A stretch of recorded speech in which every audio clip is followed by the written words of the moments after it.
모택동 사상과 중국혁명 제6장 연합정부. 이 국제정세와 국내정세. 중국 인민은 우리가 위에서 제기한 그러한 기본적 요구들을 실현할 수 있는가? 그것은 중국 인민들의 각성, 단결 및 노력 여하에 의하여 결정된다. 그런데 현재의 국제 국내 정세는 중국 인민에게 매우 유리한 조건들을 만들어주고 있다. 만일 중국 인민이 이러한 조건들을 잘 이용하여 적극적으로 단결하여 꾸준히 투쟁한다면 침략자를 타도하고 신중국을 건설할 수 있다는 것은 조금도 의심할 바 없다.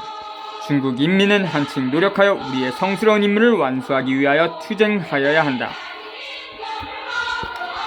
현재의 국제 정세는 어떠한가? 현재의 군사 정세를 보면 소련 군대가 이미 베를린을 공격하고 영국, 미국, 프랑스 연합군도 이에 연합하여 히틀러의 잔존 부대에 공격을 가하고 있으며 이탈리아 인민은 봉기를 일으켰다. 이 모든 것으로 미루어 히틀러는 결국 파멸될 것이다. 히틀러가 파멸된 후에는 일본 침략자도 머지않아 파멸될 것이다. 국내외 반동파들의 예상과는 반대로 파슈 침략 세력은 타도될 것이며 인민민주주의 세력은 반드시 승리할 것이다. 세계는 진보로 나아갈 것이며 결코 반동으로 나아가지는 않을 것이다. 물론 역사는 일시적이거나 심지어는 어려운 우여곡절이 생길 수 있으며 많은 나라들에는 자국인민과 타국인민이 단결, 진보, 해방되는 것을 지시하는 그런 반동 세력이 있다는 것을 경각심을 가지고 예견하지 않으면 안 된다. 이 점을 소홀히 하는 사람은 누구든지 정치적으로 오류를 범하게 될 것이다. 그러나 역사의 전체적 추세는 이미 확정되었으며 그것을 바꿀 수는 없는 것이다. 이러한 상황은 파시스트들과 사실상 파시스트를 도와주고 있는 각 나라의 반동들에게는 불리할 뿐이고 모든 나라의 인민과 그들의 조직된 민주주의 세력에는 좋은 징조가 되며 오직 인민만이 세계의 역사를 창조하는 원동력이 될 것이다. 소련 인민은 강한 역량을 발휘하여 파쇼를 타도하는 주력군이 되었다. 소련 인민의 노력과 여러 반파쇼 동맹국 인민들의 노력으로 파쇼 침략자를 타도하는 것을 가능하게 하였다. 전쟁은 인민을 각성하게 하였으며 인민은 전쟁의 승리를 쟁취하고 평화를 쟁취하며 진보를 쟁취할 것이다. 이러한 새로운 정세는 제1차 세계대전 당시의 정세와 크게 달랐다. 그 당시에는 아직 소련이 없었으며 그리고 여러 나라의 인민들이 현재와 같은 각성을 하고 있지 않았다. 두 차례의 세계대전은 완전히 다른 두 시대인 것이다. 파쇼 침략국들이 패배를 하고 있는 제2차 세계대전이 끝나고 국제적 평화가 실현되면 투쟁이 없어진다는 것은 결코 아니다. 널리 흩어져 있는 파쇼 잔존 세력은 반드시 계속 혼란을 조장할 것이다. 파쇼 침략 전쟁을 반대하는 진영 내에도 반민주 세력이 존재하므로 그들은 공공연히 인민을 억압할 것이다. 그러므로 국제적 평화가 실현된 후에도 파쇼를 반대하는 인민대중과 파쇼 잔존 세력 간의 투쟁, 민주주의와 반민주주의 간의 투쟁, 민족 해방과 민족적 억압 간의 투쟁이 여전히 대부분의 세계에 존재할 것이다. 오로지 장기적인 노력을 거쳐 파쇼 잔존 세력, 반민주 세력 및 모든 제국주의 세력을 제압함으로써 인민의 승리는 가능할 것이다.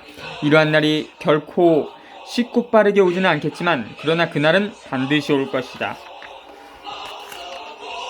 반파쇼 제2차 세계대전의 승리는 전후 인민의 투쟁에 승리의 길을 열어줄 것이다.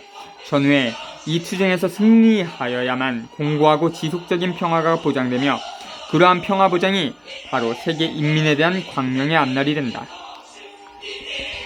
현재의 국내 정세는 어떠한가? 중국의 장기간 전쟁은 중국 인민에게 막대한 희생을 초래하였고 앞으로도 희생을 초래할 것이다. 그러나 동시에 이 전쟁이 중국 인민을 투쟁 속에서 단련시켰다. 이 전쟁은 유사일의 그 어떤 투쟁과도 비할 바 없이 중국 인민을 각성시키고 단결시켰다. 중국 인민 앞에는 강력한 민족의 원수가 있을 뿐만 아니라 실제에 있어서 민족의 원수를 도와주는 거대한 국내 반동 세력이 있다. 반면에 중국 인민은 과거 그 어느 때보다도 각성되어 있을 뿐만 아니라 넓은 해방과 더불어 갈수록 고조되는 전국적인 민주운동을 전개하고 있다. 이러한 것들은 유리한 국내적 조건이다. 최근 100년간 중국 인민의 투쟁이 실패하였거나 좌절당한 것은 국제적, 국내적 조건들이 갖추어지지 못했기 때문이었다. 한다면 이번에는 어느 때보다도 모든 필요한 조건들이 구비되어 있다. 그래서 지금은 실패하지 않고 승리를 쟁취할 가능성이 충분히 있다. 만약 우리가 전국 인민을 잘 단결시켜 투쟁하게 하는 동시에 그들을 잘 이끌어주기만 한다면 우리는 승리할 수 있을 것이다. 단결하여 침략자를 박멸하고 신중국을 건설하려는 중국 인민의 신념은 어느 때보다도 강하다. 중국 인민이 모든 어려움을 극복하고 기본적 요구를 실현할 위대한 역사적 시기는 이미 다가왔다. 이 점에 대하여 아직도 의문이 있는가? 나는 의문이 없으리라 생각한다. 이것이 바로 현재의 국제 국내 정세이다. 3. 항일 전쟁에서의 두 가지 노선. 1. 중국 문제의 관건. 국내 정세에 대하여 말하고자 한다면 우리는 중국의 항일 전쟁에 대하여 구체적인 분석을 하지 않으면 안 된다. 중국은 세계적으로 반파쇼 전쟁에 참여하고 있는 5나라 중에 하나이며 아시아에서 일본 침략자를 반대하는 주요한 나라이다. 중국 인민은 항일 전쟁에서 거대한 역할을 하였을 뿐만 아니라 전 세계 평화를 보장하는 데 있어서도 커다란 역할을 할 것이며 아시아의 평화를 보장하는 데 있어서도 결정적 역할을 할 것이다. 중국은 8년간에 걸친 항일 전쟁에서 중국을 해방하기 위한 노력뿐만 아니라 여러 동맹국들을 원주하기 위하여 많은 노력을 기울였다. 이러한 노력은 대체로 중국 인민의 입장에서 한 것이다. 중국 군대의 장병들은 전선에서 피 흘려 싸웠으며 중국의 노동자, 농민, 지식층 산업계는 후방에서 항전하였으며 해외의 화교들은 전비를 보내어 항전을 원조하였으며 반인민적인 사람을 제외하고 항일 정당들은 모두 승전을 위하여 자기의 있는 힘을 바치었다. 한마디로 말하면 중국 인민은 자기의 피와 땀으로 8년 동안이나 일본 침략자와 맞서 강렬하게 투쟁하였다. 그러나 오랫동안 중국의 반동 분자들은 항일 전쟁에서 중국 인민들이 하였던 역할이 세상 사람들에게 올바르게 알려지지 못하도록 유언비어를 퍼뜨리고 여론을 조작하였다. 게다가 8년간에 걸친 중국 항일 전쟁의 경험을 어느 누구도 분석 취합하지 않고 있다. 그러므로 오늘 이 대회는 이러한 경험들을 잘 분석 취합하여 인민들을 교육함과 동시에 당의 정식 결정의 중거로 삼아야 한다. 경험적 사실에서 말한다면 누구나 잘 알고 있는 바와 같이 중국에는 서로 다른 두 지도 노선이 있다. 하나는 일본 침략자를 격퇴할 수 있는 노선이며 다른 하나는 일본 침략자를 격퇴할 수 없을 뿐만 아니라 어느 면에서 말한다면 사실상 일본 침략자를 방조하여 항일전쟁에 해를 주는 노선이다. 그 국민당 정부는 일본에 대하여 소극적 정책을 취하고 대내적으로는 인민을 유린하는 반동적 정책을 취함으로써 전쟁의 실패, 많은 국토의 상실, 금융, 경제적 위기, 인민의 피압박 상태, 인민의 궁피, 민족 단결의 반대를 초래하였다. 이러한 반동적 정책들은 성공적 전쟁을 위한 중국 인민의 항일 역량의 동원과 통일을 방해하였으며 중국 인민의 각성과 단결을 방해하였다. 그러나 중국 인민의 각성과 단결을 위한 운동은 결코 중지되지 않았으며 일본 침략자와 국민당 정부의 이중적 압박 속에서도 굳건히 발전하여 왔다. 확실히 두 노선. 중국 인민을 억압하고 소극적으로 항전하는 국민당 정부의 노선과 각성하고 단결하여 인민전쟁을 실행하는 중국 인민의 노선은 이미 오래전부터 중국에 존재하여 왔다. 바로 이것이 중국 문제의 관건이다. 이 굴곡의 길을 걸어온 역사. 왜 이 두 가지 노선 문제가 모든 중국 문제 해결의 관건이 되는가를 명확히 하기 위하여 우리는 항일전쟁의 역사를 회고해 볼 필요가 있다. 중국 인민의 항일전쟁은 험난한 상황에서 진전되었다. 이 전쟁은 이미 1931년에 시작되었다. 일본은 1931년 9월 18일에 식량을 점령한 몇 달 사이에 동북 삼성을 점령하였다. 국민당 정부는 무저항 정책을 취하였다. 그러나 동북 삼성의 인민들과 동북 삼성의 일부 애국심이 강한 군대는 중국 공산당의 영도와 협조하에 국민당 정부의 지시를 어기고 동북 삼성의 항일의용군과 항일연군을 조직하여 용맹스러운 유격전쟁을 감행하였다. 이러한 용맹스러운 유격전쟁은 한때 매우 큰 규모로 발전하였으며 그 후 많은 어려움과 좌절을 겪었으나 적에게 격퇴당하지는 않았다. 1932년 일본이 상해를 침략하자 국민당 내의 애국동지가 다시 국민당 정부의 지시를 어기고 19로군을 인솔하여 일본군의 침략에 저항하였다. 1933년 일본군이 요라성과 치아르성을 침공하자 다시 국민당 내의 애국동지들은 세 번째로 국민당 정부의 지시를 어기고 공산당과 합작하여 항일동맹군을 조직하여 저항하였다. 그러나 이 모든 항일전쟁에 대하여 중국인민, 중국공산당 민주당파 및 애국심에 불타는 해외 화교들이 원조를 하였으나 국민당 정부는 그의 무저항 정책으로 인하여 아무런 원조도 하지 않았다. 뿐만 아니라 상해와 차하르성의 두 차례 항일 행동은 국민당 정부에 의하여 반대당하고 말았다. 1933년에 19로군이 복건성에서 수립한 인민정부도 국민당 정부에 의하여 반대되었다. 당시에 국민당 정부는 왜 무저항 정책을 취하였는가? 그 주요 원인은 1927년에 국민당이 국공양당의 합작을 반대하였고 중국 인민의 단결을 반대한 데 있다. 1924년에 손문은 중국 공산당의 제의를 받아들이고 공산당원들이 참여한 국민당 제1차 전국대표 대회를 소집하여 러시아와 연합하고 공산당과 연합하여 농민과 노동자를 지원하는 3대 정책을 수립하였고 황포군관학교는 1924년에 광주의 남쪽 약 40리 떨어진 황포에 세워진 사관학교이다. 이 학교는 중국 현대사를 이끌어온 많은 인물을 배출하고 혁명가의 산실이며 장개석에 의한 통일의 주력군인 국민혁명군의 모태이나 공산당의 젊은 황포동가들도 많이 배출하였고 이들이 후일에 홍군의 간부로서 활약하기도 하였다. 1924년 1월 광주에서 개최된 중국국민당 제1회 전국대회는 두 가지의 특기할 사항을 결정하였다. 하나는 연소용공의 정책이며 하나는 황포군관학교의 창설이다. 당시 송중산, 손문이 중국의 내정과 세계의 조류를 깊이 성찰하고 얻은 결론은 국민당의 혁명을 책임지고 제국주의 침략의 구축, 군벌의 타도, 불평등 조약의 폐기, 그리고 나아가 중국의 통일과 건설을 성취하기 위하여서는 혁명의 무장이 필요하다는 것이다. 이러한 필요성에 설립된 것이 황포군관학교이다. 따라서 황포군관학교의 급선무는 중국의 장래를 책임질 간부들을 빠른 시일 내에 육성하는 데 있었고 그러기 위해서는 군사적 교육은 물론 정신무장이 중요한 교육의 내용이었다. 따라서 정치교육이 매우 강조되었다. 황포군관학교를 창립하였으며 국공양당과 각계층 인민의 민족 통일전선을 결성하였다. 그리하여 1924에서 1925년까지는 광동성에 반동세력을 소탕하였고 1926년에서 1927년까지는 성공적인 북벌전쟁을 진행하여 장강 유역과 황하 유역의 대부분을 점령하여 북양군벌 정부를 격파하여 중국 역사에서 획기적인 인민 해방 투쟁을 일으켰던 것이다. 북양군벌은 원세계 위안스카이가 조직한 봉건군벌 집단이다.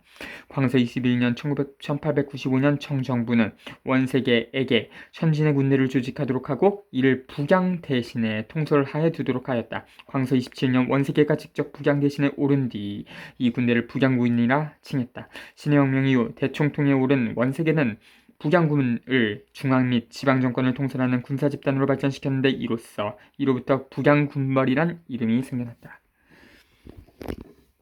북양군벌 정부를 격파하여 중국 역사에서 획기적인 인민해방 투쟁을 일으켰던 것이다. 그러나 1927년의 늦은 봄과 초여름 사이 북벌전쟁이 진행되고 있는 중요한 시기에 중국 인민의 해방을 대표하는 국공 양당과 각계층 인민의 민족통일전선 및 모든 혁명적 정책은 국민당의 반역적이며 반인민적인 반동적 정책과 학살 정책에 의하여 붕괴되고 말았다. 현재까지의 동맹자였던 중국 공산당과 중국 인민은 적이 되었으며 현재까지의 적이었던 제국주의자와 봉건주의자는 동맹자가 되었다.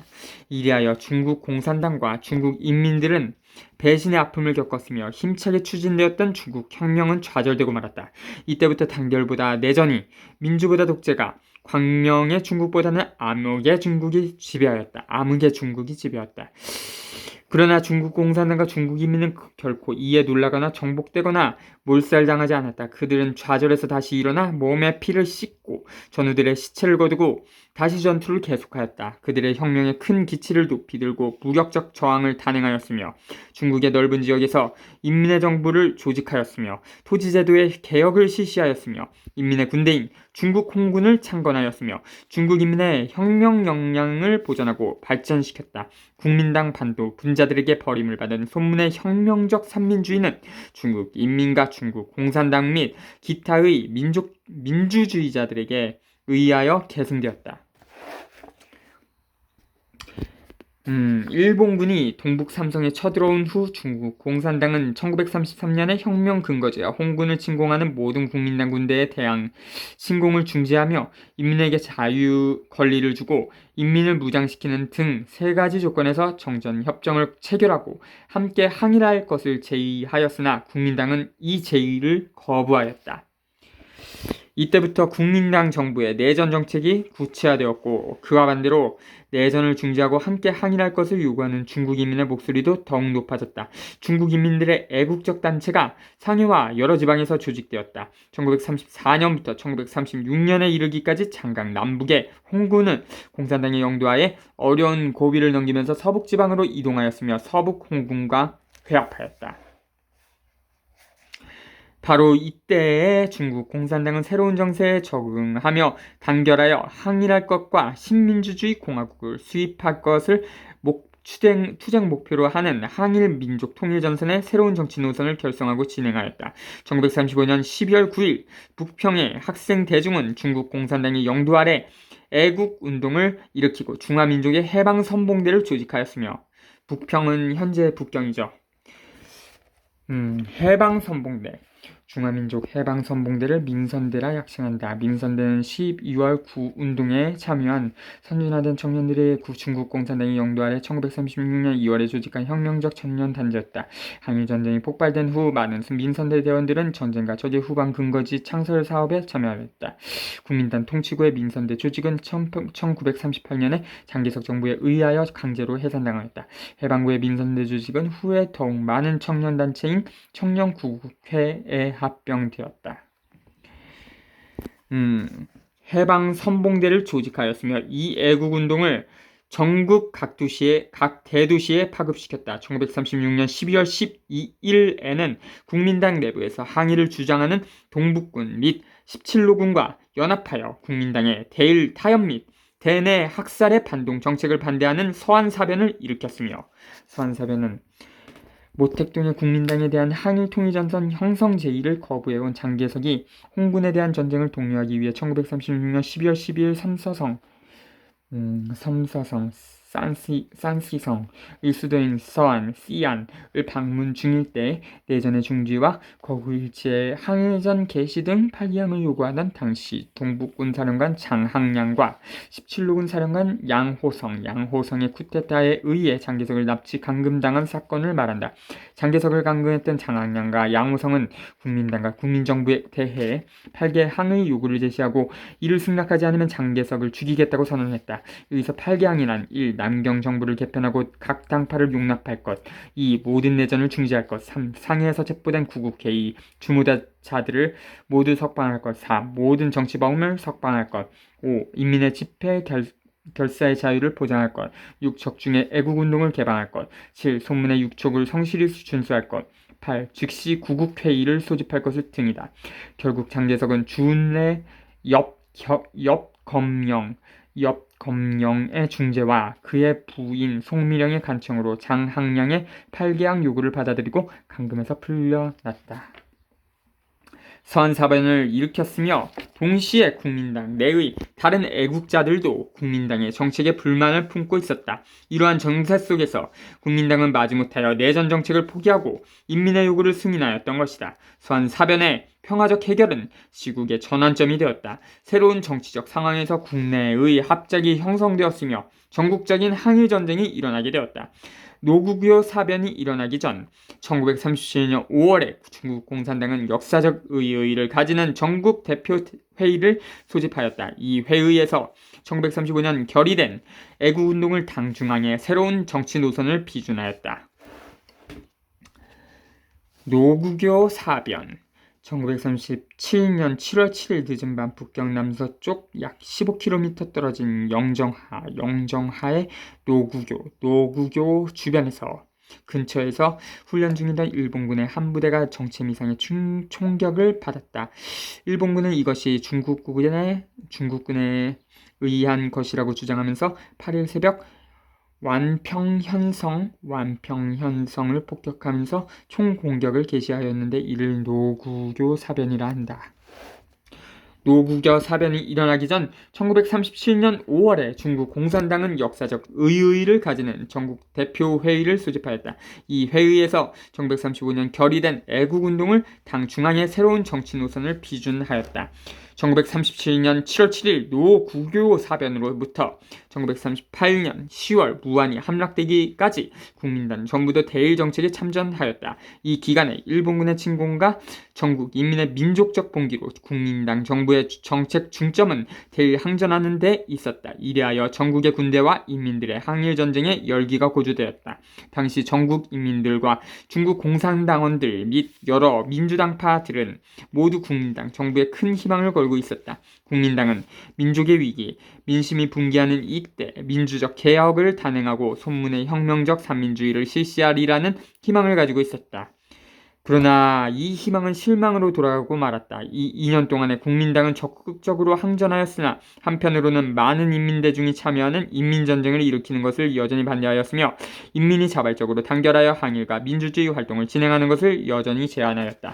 국민당 정부는 중국 공산당과 여러 항일 당파들에 대한 태도가 과거에 비하여 다소 개변되었으나 한편으로는 여전히 각 당파들에 평등한 지위를 주지 않았으며 그 활동을 엄격히 제한하였으며 많은 애국적 정치범들도 석방하지 않았다. 그 중에서도 가장 주요한 것은 국민당 정부가 1927년에 내전을 일으킨 이후 과두독재 제도를 지속함으로써 거국일치의 민주주의적 연합정부를 수립할 수 없게 한 점이다. 이때 이미 우리 공산당원들은 중국 항일전쟁의 두 노선을 지적하였다. 전 인민이 단결하여 전쟁을 하면 승리할 수 있으며 인민을 억압하여 전쟁을 하면 실패한다는 것을 지적하였다. 그리고 전쟁은 장기전으로 될 것이며 많은 난관과 어려움이 봉착할 것이지만 중국 인민의 노력에 의하여 승리는 반드시 중국 인민에게 돌아오리라는 것을 확신하였다. 3. 인민전쟁.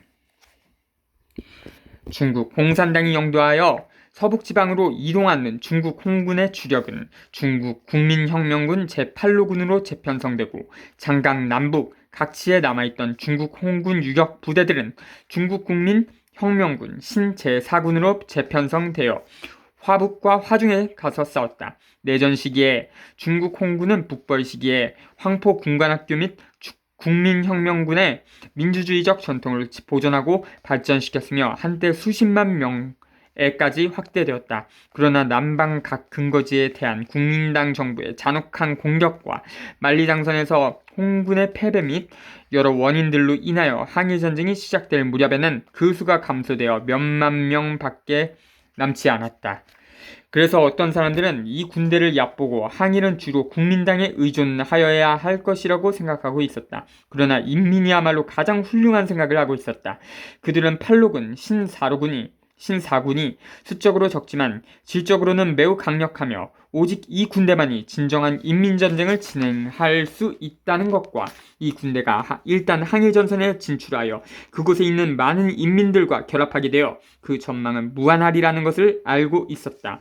인민의 생각은 옳았다. 내가 여기에서 이 보고를 하고 있는 현재 홍군은 이미 91만 명으로 확대되었으며 농촌의 민병은 220만 명 이상으로 확대되었다. 현재 우리의 정규 군대가 국민당에 현존하는 군대, 중앙과 지방을 포함하여에 비하여 수적으로 적다 하지만 그가 항전하고 있는 일본군 및 괴뢰군의 수, 담당하고 있는 전선의 크기, 전투력, 인민과의 연합작전, 그 정치적 지위, 그 내부의 일치단결 등 홍군은 이미 중국 한일전쟁의 주력군으로 되어 있다.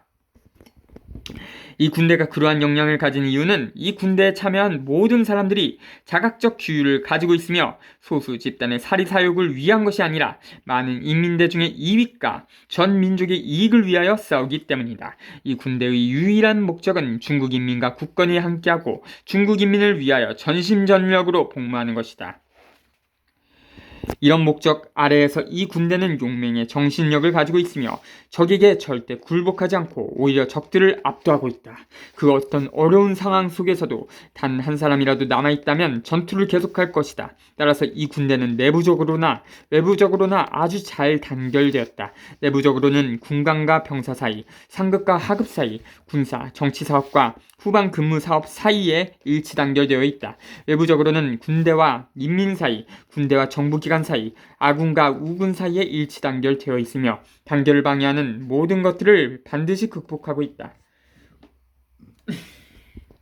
그리고 이 군대는 적군의 장병을 생포하여 포로를 처리함에 있어서 명확한 정책을 실시하고 있다. 적으로부터 자진하여 투항하거나 의거하거나 싸우지 않고 적을 반대하는 일에 참여하기를 원하는 사람들에 대하여서도 똑같이 환영하며 동시에 그들에게 합당한 임무를 준다. 모든 포로에 대하여 살해하거나 학대하거나 모욕하는 것을 허용하지 않는다.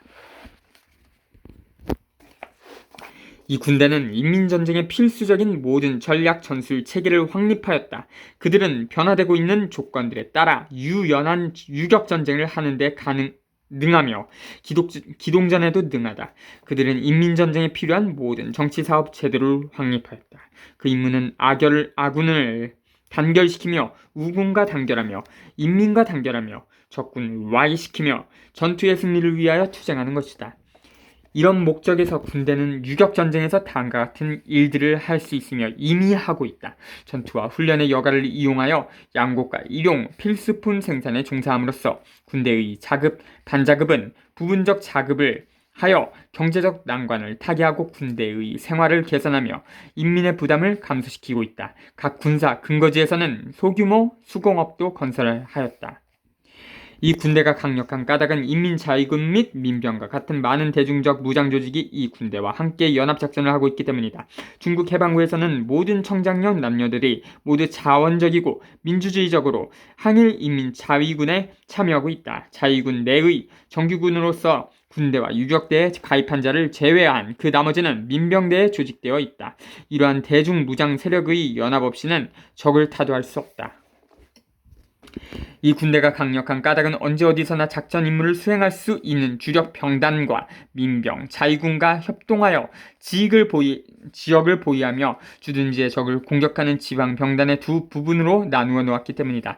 이러한 구분은 인민들로부터 적극적 지지를 받고 있다. 이런 정확한 구분이 없다면 예컨대 단지 주력 병단의 역할만 중시하고 지방 병단의 역할을 경시한다면 중국 해방후의 상황에서 적을 효과적으로 타격할 수 없다. 지방 병단은 훌륭한 훈련을 거친 군사, 정치, 민중운동 등 다양한 영역으로 무장 공작대를 조직하여 적의 후방에 깊이 들어가 적에게 타격을 가하고 민중의 항일 투쟁을 일으키게 하였고 전선의 최전방에서 작전에 참여하여 큰 성과를 거두었다.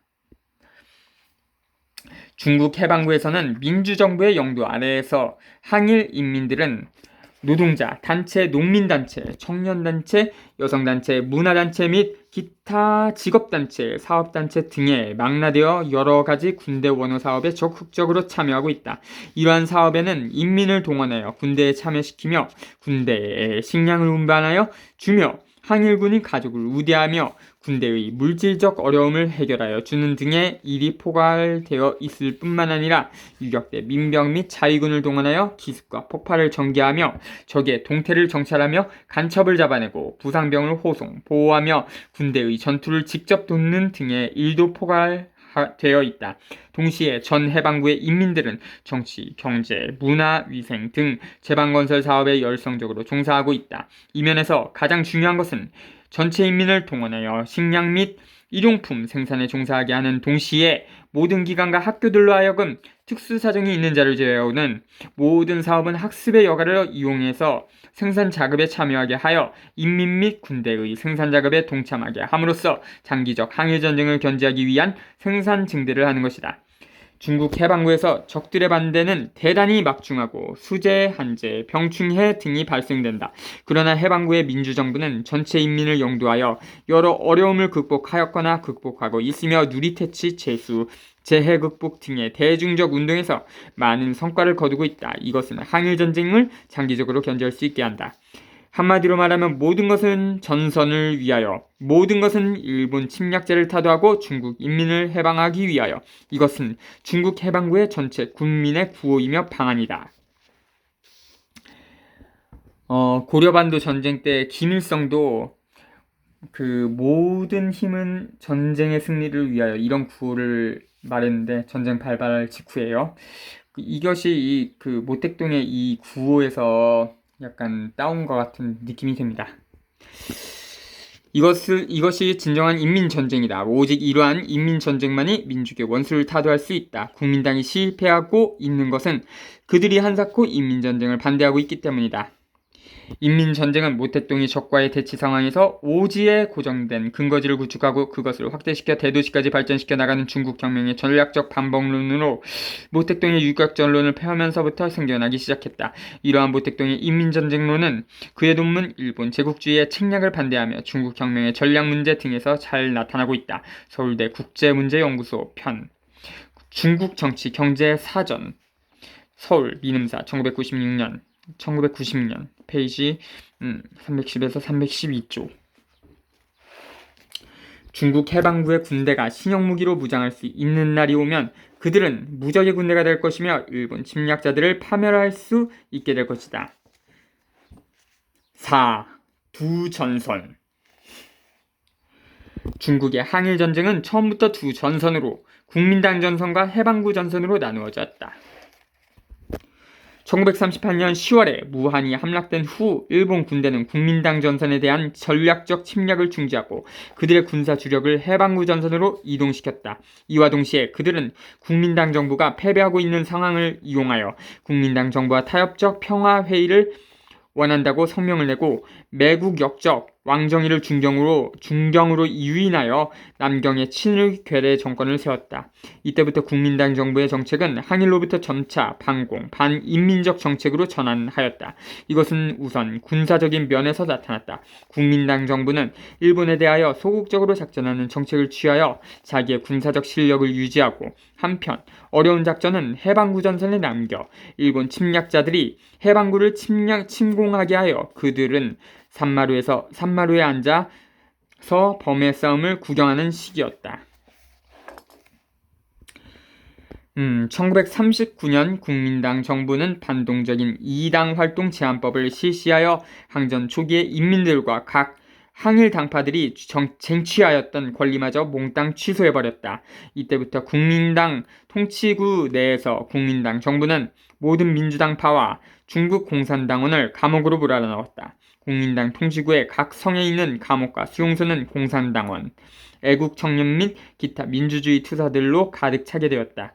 1939년부터 1943년 가을까지 5년 동안에 국민당 정부는 3차에 걸친 대규모적인 반공, 모택동 선집 국민당 중앙집행위원회 제11차 전원회의와 국민참정회 3기 제2차 회의를 평함이라는 글에서 장개석은 3차례나 반공을 강조하고 있다. 반공을 내세우면서 중국인의 단결을 결렬시키고 내전의 전운을 조성하였다. 그리하여 신사군을 해산시키고 안희성 남부의 신사군 부대 9,000여 명을 섬멸하여 국내외를 격앙시킨 사변은 바로 이 시기에 일어났다. 그 후부터 현재에 이르기까지 해방구의 군대에 대한 국민당 군대 침공 사건은 아직 중지되지 않고 있으며 그것을 중지하려는 아무런 조치도 보이지 않는다. 이러한 상황에서 국민당 반동 분자들의 입에서는 별별 중상과 모욕적 유언비어가 쏟아져 나오고 있다. 간당, 간군, 간군이 항전을 반대하고 나라를 위태롭게 한다는 등등 공산당, 팔로군, 신사군, 해방군을 중상하는 유언비어는 모두가 이 반동분자들이 만들어낸 것이다. 간당, 간군, 간구 이런 말에서 간자는 간사하다 그런 뜻입니다. 1939년 7월 7일에 중국 공산당 중앙위원회는 당시의 위기에 대처하여 항전을 반대하고 나라를 위태롭게 한다고 하면서 공산당, 팔로군, 신사군, 해방군을 중상하는 유언비어는 모두가 이 반동분자들이 만들어낸 것이다 라고 선언했다. 1939년 7월 7일에 중국 공산당 중앙위원회는 선언에서 당시의 위기에 대처하여 항전을 견지하고 투항을 반대하자, 단결을 견지하고 분열을 반대하자, 진보를 견지하고 퇴보를 반대하자는 구호를 제창했다. 이러한 구호에 따라 우리 당은 5년 동안의 3차에 걸친 반동적이며 반인민적인 반공을 강력하게 격퇴하고 당시의 위기를 극복하였다. 이 수년간 국민당 전선에는 사실상 중대한 전쟁이 없었다. 일본 침략자의 총부리는 주로 해방구에 돌려지고 있었다. 1943년에 이르러서는 침략 일본군의 64%와 괴뢰군의 95%를 해방구의 군대와 인민이 저항 격퇴하였으며 국민당 전선이 담당한 것은 일본군의 36%와 괴뢰군의 5%에 불과하였다. 1944년에 일본 침략자는 대륙의 교통망을 연결시키기 위한 작전을 진행하였다.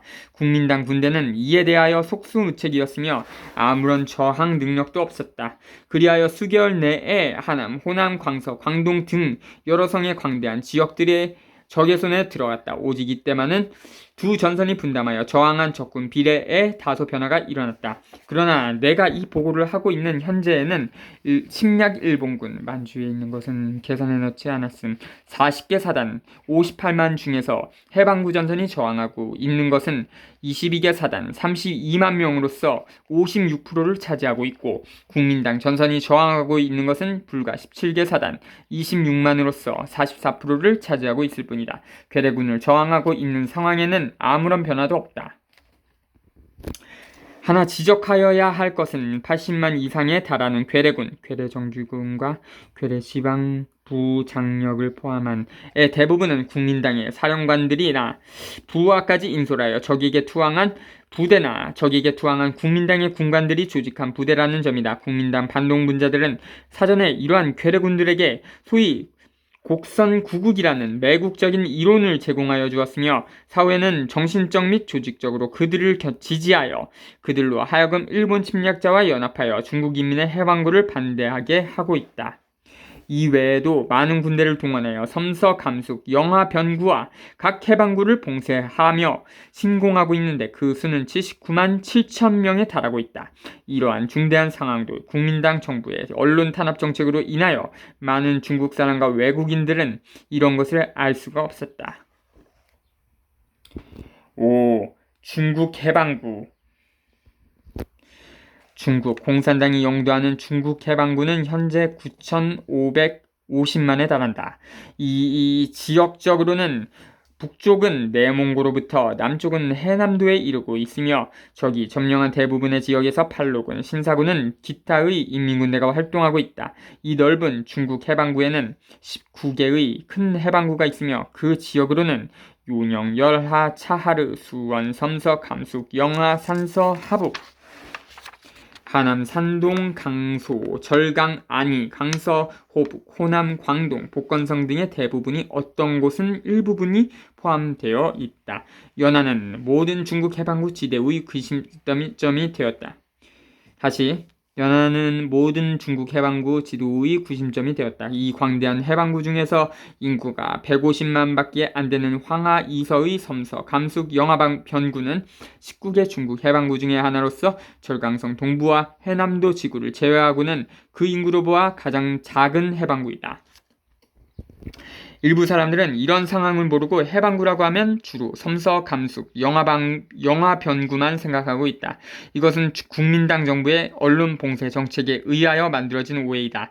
이 모든 해방구들에서는 항일 민족 통일 전선에 필요한 모든 정책을 실시하고 있으며 인민들의 선거에 의한 공산당원들과 각 항일당파 및 무소속의 대표 인물들이 합작하는 정부, 지방적 성격을 띤 연합정부를 수립하였거나 수립하고 있다. 해방구 내의 전체 인민들의 역량은 모두 동원되었다.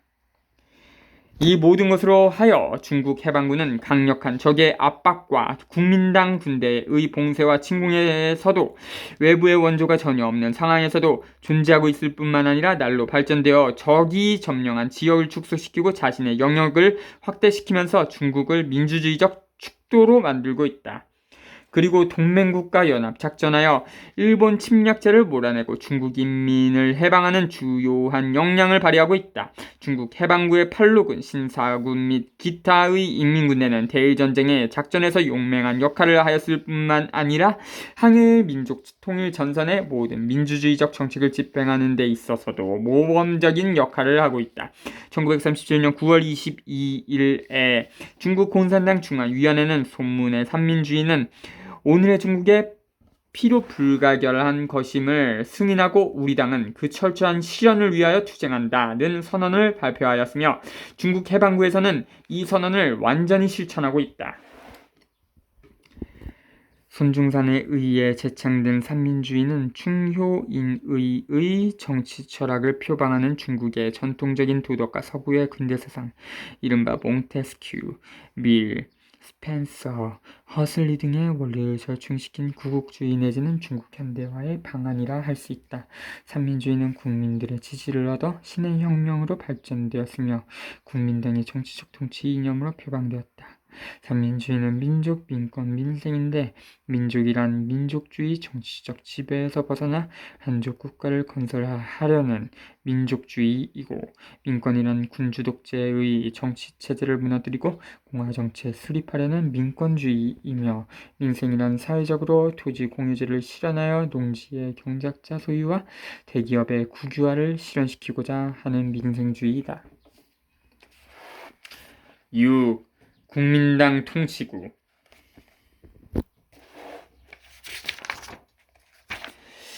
국민당 내의 주요한 통치 집단은 독재 통치를 견제하면서 소극적인 항일 정책과 반인민적인 국내 정책을 실시하여 왔다. 그 때문에 그들 군대는 절반 이상이나 축소되고 대부분이 전투력을 거의 상실하게 되었으며 그들 자신과 많은 인민들 사이에 깊은 균열이 형성되었으며 민생이 피폐해지고 인민의 원성이 높아지고 인민 봉기가 도처에서 일어나는 심각한 위기가 조성되었다. 따라서 항일전쟁에서 그들의 역할이 매우 축소되었을 뿐만 아니라 중국 인민의 모든 항일 역량을 동원하고 통일하는 데 장애물이 되었다. 어째서 국민당 내의 주요 통치 집단의 영도에서 이런 중대한 위기가 형성되었는가? 그것은 이 집단이 중국의 대지주 대은행과 매판 계층의 이익을 대표하고 있기 때문이다. 이러한 극소수의 사람들로 구성된 반동적 계층이 국민당 정부의 군사, 정치, 경제, 문화의 모든 중요한 기구들을 독점하고 있었다. 그들은 소수 사람의 이익을 유지하는 것을 우선순위 제1위에 두고 항일은 그 다음에 두고 있다. 그들은 민족 지상을 내세우고 있지만 그들의 행위는 민족 중 대다수 인민들의 요구에 부합되지 않는다. 그들은 국가 지상을 내세우고 있지만 그들이 말하는 국가는 인민대중의 민주주의 국가가 아니라 대지주, 대은행과 매판, 계층의 봉건적 파쇼 독재 국가이다. 그러므로 그들은 인민이 걸게 하는 것을 두려워하며 민주주의 운동을 두려워하며 전민족이 진정으로 동원된 항일전쟁을 두려워한다.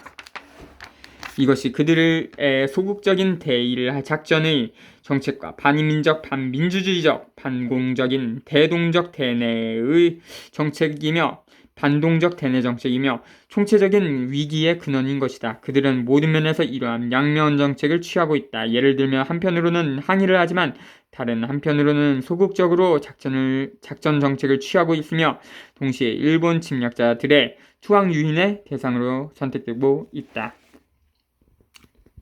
그들은 중국 경제를 발전시키겠다고 말하고 있지만 다른 한편으로는 사실상 관료자본, 대지주 대은행가 매판자본을 축적하며 중국의 주요 경제를 독점하며 농민을 억압하며 노동자를 억압하며 소자산계급과 자산계급을 억압하고 있다. 그들은 민주주의를 실시하며 정권을 인민에게 돌려준다고 말하고 있지만 다른 한편으로는 사실상 인민의 민주주의 운동을 혹독하게 탄압하며 추호의 민주개혁도 실시하려 하지 않고 있다.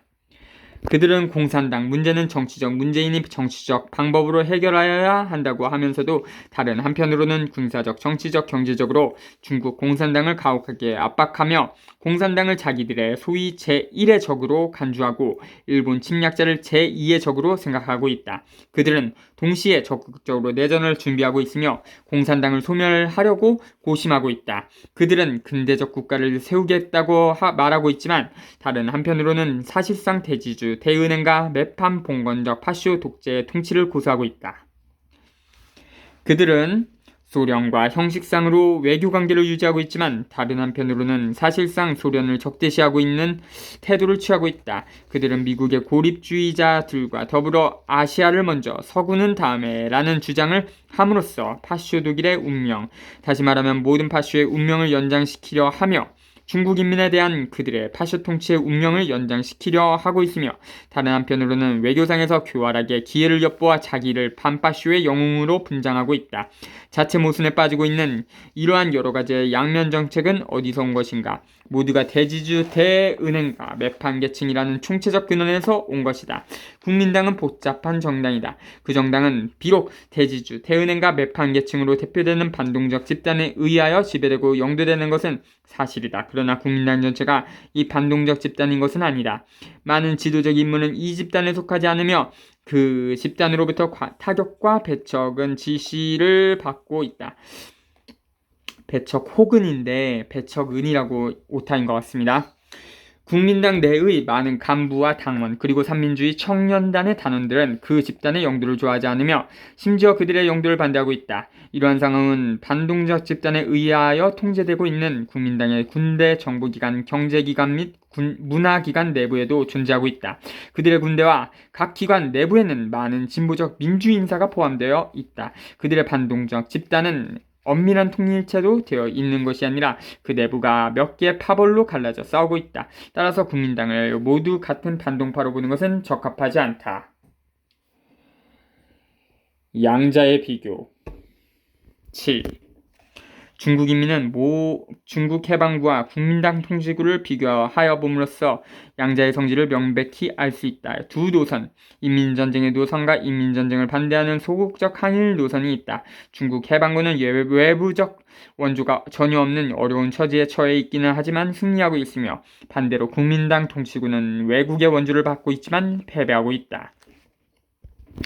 국민당 정부는 자신들의 패배의 원인을 무기의 부족에다 돌리고 있다. 그런데 무기가 부족한 것은 국민당의 군대인가? 그렇지 않으면 해방구의 군대인가? 중국 해방구의 군대는 중국 군대 가운데서 무기가 가장 부족한 군대이며 그들은 오직 적의 수중으로부터 무기를 탈취하거나 가장 열악한 조건에서 자기 손으로 무기를 만들어 쓰고 있을 뿐이다.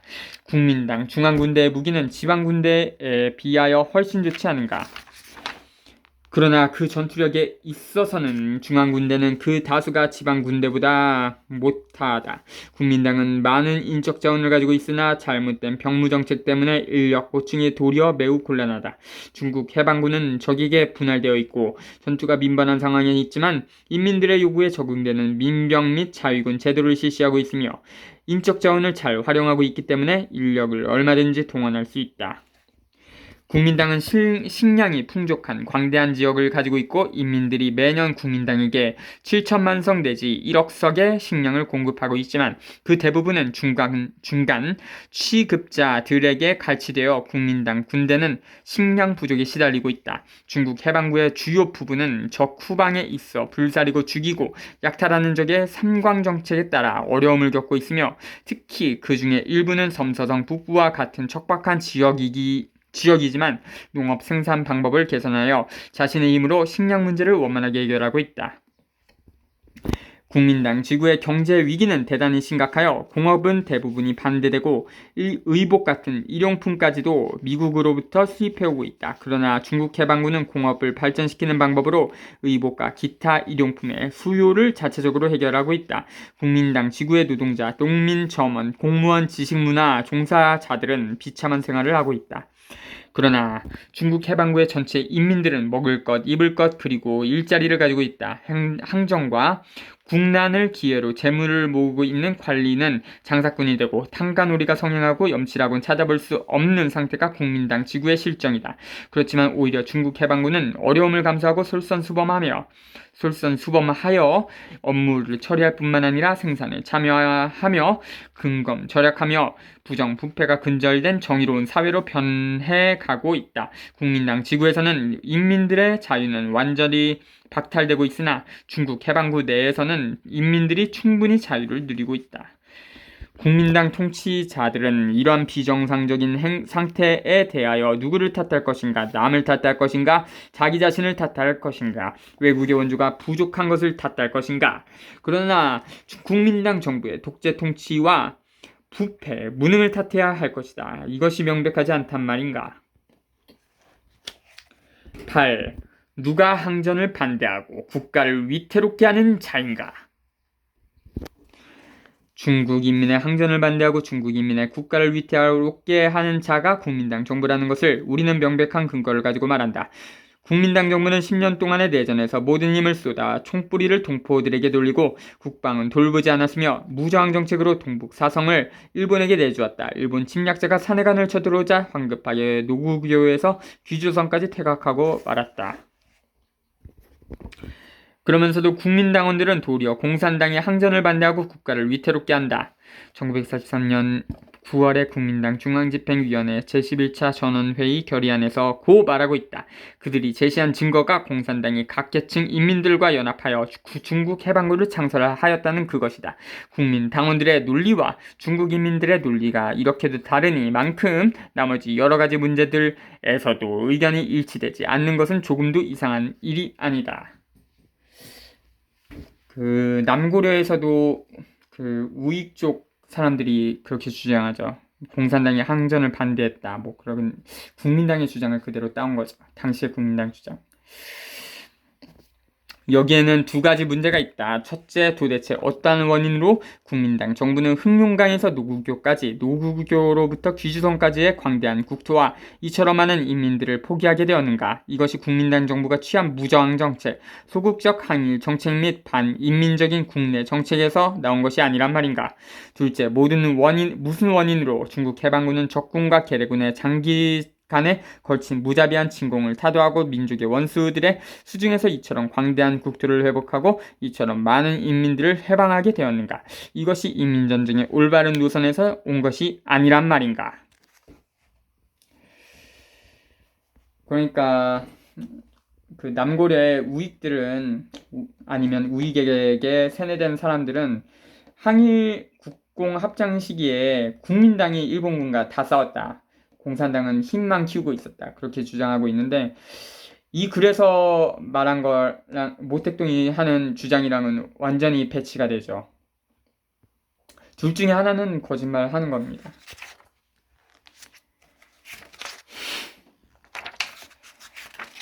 네, 아직 많이 남았네요. 1시간 넘겠습니다. 9. 정부와 군대의 명령 불복종 문제.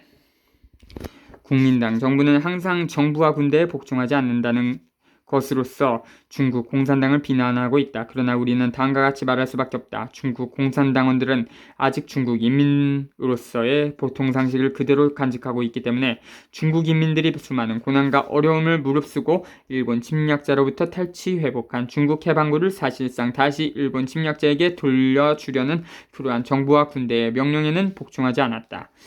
예컨대 1939년의 이당활동 제한법, 1941년에 신사군의 해산과 구황하 이북으로 철퇴, 1943년에 중국 공산당의 해산, 1944년의 식계사단 이외의 모든 부대를 기함부로 해산시킬 것, 그리고 최근의 담판에서 제기된 소위 군대와 지방정권을 국민당에 넘기고 그 교환 조건으로서는 연합정부의 성립을 허용하지 않고 단지 몇 명의 공산당원이 국민당 독재정부에 들어가서 간부를 하는 것만 허용하며 이러한 조치들을 국민당 정부의 양보라고 말하는 것이 그것이다. 다행히도 우리는 이러한 것들에 복종하지 않았기 때문에 중국 인민을 위하여 국토를 보존하였으며 강력하게 항일하는 군대를 보존하였다. 중국 인민이 복종하지 않는 것은 축하하지 말아야 한단 말인가. 그럼 국민당 정부는 자기의 파쇼주의적 정부와 패배주의적 군대의 명령으로서 흑룡강에서 귀주성까지 광대한 지역과 많은 인민을 일본 침략자에게 내어주고도 아직 부족하단 말인가. 일본 침략자와 반동들이 이러한 정부와 군대의 명령을 따르는 것 외에 애국적이며 양심적인 중국 사람으로서 이러한 것을 환영하는 사람이 있단 말인가. 형식적이 아니고 실제적인 파쇼 독재가 아니고 민주주의적인 연합정부가 없는데도 중국 공산당원들의 해방된 중국 해방구와 항일에 앞장섰던 인민군대를 패배주의적이며 파쇼주의적인 국민당 파쇼 독재 정부에게 마음대로 내어주는 것을 중국 인민이 허용할 것이라고 상상할 수 있단 말인가. 만일 중국 해방구와 그 인민군대가 없었다면 중국 인민의 오늘과 같은 항일 사업이 있을 수 있었겠는가? 우리 민족의 앞날이 어떻게 될 것인가를 상상이나 할 수 있었겠는가? 10. 내전의 위험성. 국민당 내의 주요 통치 집단은 오늘날까지 독재와 내전의 반동적 정책을 고집하고 있다.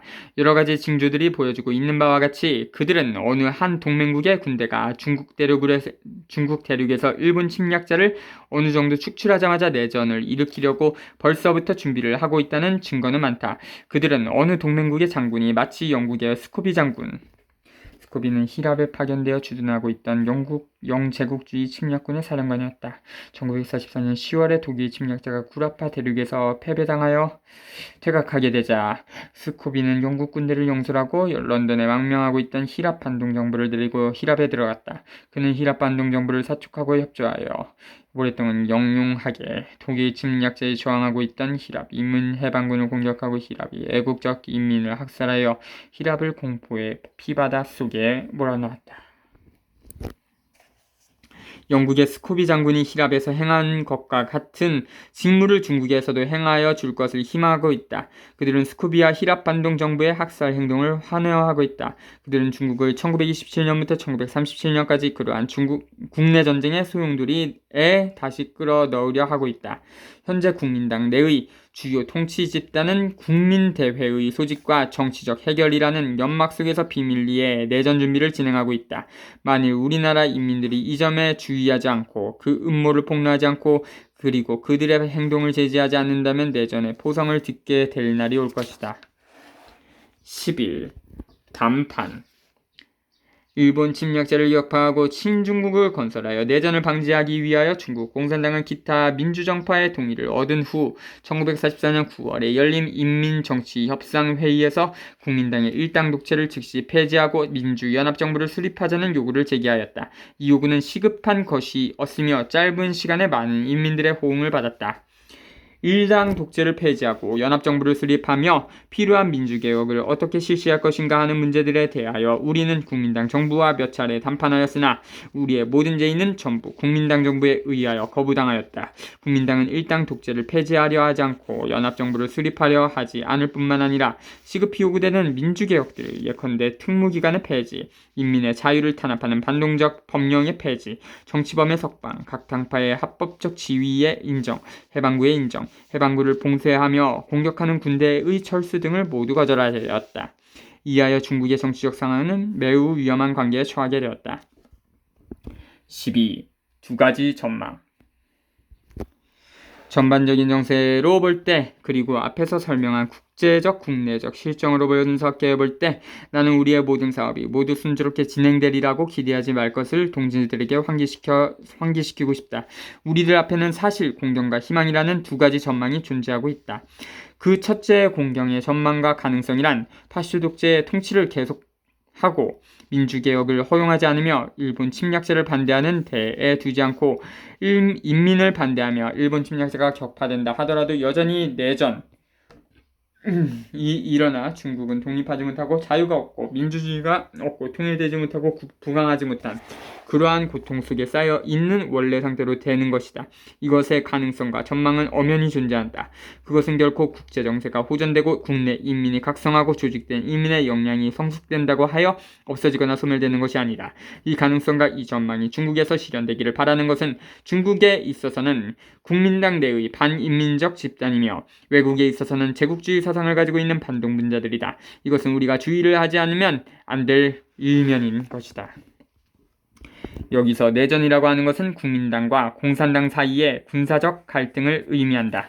1945년 8월 일본의 항복 당시 국민당과 공산당 사이의 힘의 균형은 국민당이 우세로 평가되었다. 그러나 공산당도 19개의 해방구와 100만의 군대를 보유하고 있었고 8년 항일전쟁에서 얻은 정신적 신뢰와 자신감에 넘쳐 있었다. 따라서 양측은 긴장된 대결 상태에 있었다. 그럼에도 불구하고 연합정부를 수립하자는 논의가 1945년 10월 중경협상을 둘러싸고 시도되었고 미국의 트루만 대통령의 특사인 마샬인데 못하네요. 영타를 쳐버렸네. 마샬의 중재로 1946년 1월 정전협정이 조인되기도 하였다. 그러나 1946년 3월 동북지방에서 양측은 충돌이 시작된 이래 1949년 화북전투에 이르기까지 내전은 계속되었다. 1949년 9월 북경에서 소집된 인민정치협상회의의 결의에 따라 그해 10월 1일 중화인민공화국을 선포하게 되었으며 일부 지역의 국공내전은 계속되었으나 공산당의 승리로 끝났다.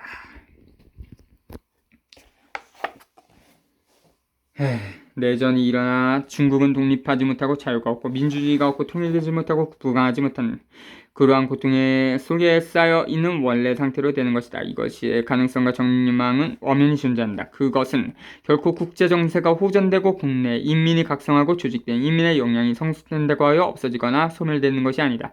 이 가능성과 이 전망이 중국에서 실현되기를 바라는 것은 중국에 있어서는 국민당 내의 반인민적 집단이며 외국에 있어서는 제국주의 사상을 가지고 있는 반동분자들이다. 이것은 우리가 주의를 하지 않으면 안 될 일면인 것이다. 그러나 다른 하나는 전반적 정세로 보나 그리고 상술한 모든 국내외 실정을 분석으로 보나 두 번째 희망의 가능성은 자신감과 용기를 가질 수 있는 전망이 있다. 어려움을 극복하고 전 인민을 단결시켜 국민당의 파슈 독재 통치를 타도하고 민주개혁을 실시하며 항일 역량을 강화 확대하며 일본 침략자를 철저히 격파하고 중국을 독립, 자유, 민주화 통일에 부강하고 번영된 신중국을 건설하자는 것이다. 이 가능성과 전망이 중국에서 실현되기를 바라는 것은 중국의 많은 인민과 중국 공산당과 기타 민주주의파이며 외국에 있어서는 평등하게 우리를 대하는 모든 민족과 모든 나라의 진보적 인사들과 인민 대중이다. 우리와 중국 인민 앞에는 아직도 매우 큰 곤란이 있고 매우 많은 장애물이 있으며 아직도 산적한 우여곡절의 길을 걸어야 한다는 것을 우리는 잘 알고 있다. 그러나 마찬가지로 우리는 어떠한 곤란과 장애물이 있다 하더라도 중국 인민과 함께 반드시 그것을 극복하고 중국의 역사적 임무를 완수할 수 있다는 것도 잘 알고 있다. 모든 힘을 다하여 첫째 가능성을 반대하고 둘째 가능성을 쟁취하며 첫째 전망을 반대하고 둘째 전망을 쟁취하는 것은 우리와 전국 인민의 위대한 임무이다. 그리고 국제 국내 정세 상황은 우리와 전국 인민에게 유리하다. 이 점에 대하여 나는 위에서 확실히 말하였다.